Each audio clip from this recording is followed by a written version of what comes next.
Okay, Stonehenge. You all have heard of Stonehenge. Nobody here has not heard of Stonehenge. It is in Wiltshire, the UK. That's England. It's Neolithic Europe. Obviously, we're in the Neolithic section. Circa 2500 to 1600 BCE. It's made of sandstone. But of course, the mystery is how the heck did they get those rocks, which are not native to the area in which Stonehenge is, to that spot? And of course, we all know the answer. Aliens, certainly.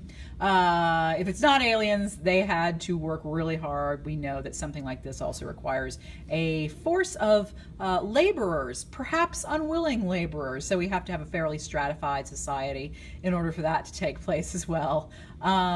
So I wanted to, there's a great clip from a movie called Spinal Tap about Stonehenge.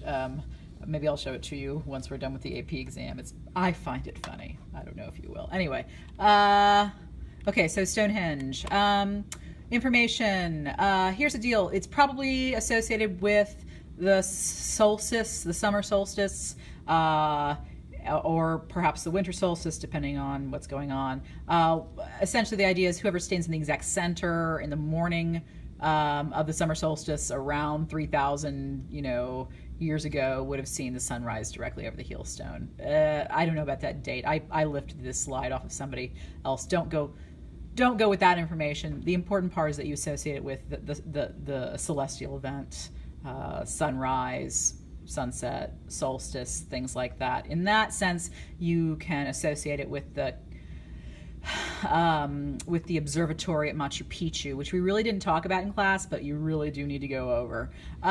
So there are 5 trilithons, which are the upright stones topped by lintel. This is what I was talking about when I was talking about post and lintel architecture. That would be post, that would be lintel. There's this heel stone that matches up with I believe it's a sunrise. I can't remember. There's also a video for this done by UNESCO, which I will also post on the site, so you should definitely watch that video, because as always, they know more than I do. What was it for? Who knows? Obviously some kind of ritual. There's a burial site nearby as well, so maybe putting the dead with the universe in some sense. So as I mentioned, the stones don't come from nearby. They're imported from about 200 miles away, which may not seem like a lot necessarily, because we can go 200 miles fairly easily, but these people barely have a wheel, right?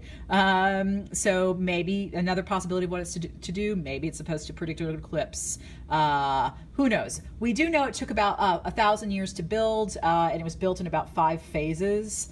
So it wasn't something that was done quickly. I mentioned the post and lintel thing. The lintels are grooved in place with, so essentially these stones are not just laid on top, right? There's another stone on the post that fits into the lintel, so the lintel doesn't fall over. It makes kind of a circle horseshoe. Some of the stones are over 50 tons. Who knows what it was for? Anyway, there's another view. Oh gosh, a rainbow. Isn't that beautiful?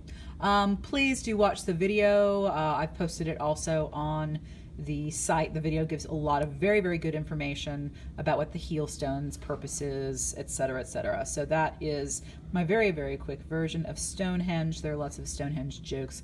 Everybody's seen National Lampoon's European Vacation, right? Where Walt Griswold backs up and hits Stonehenge, right? Okay, that's it.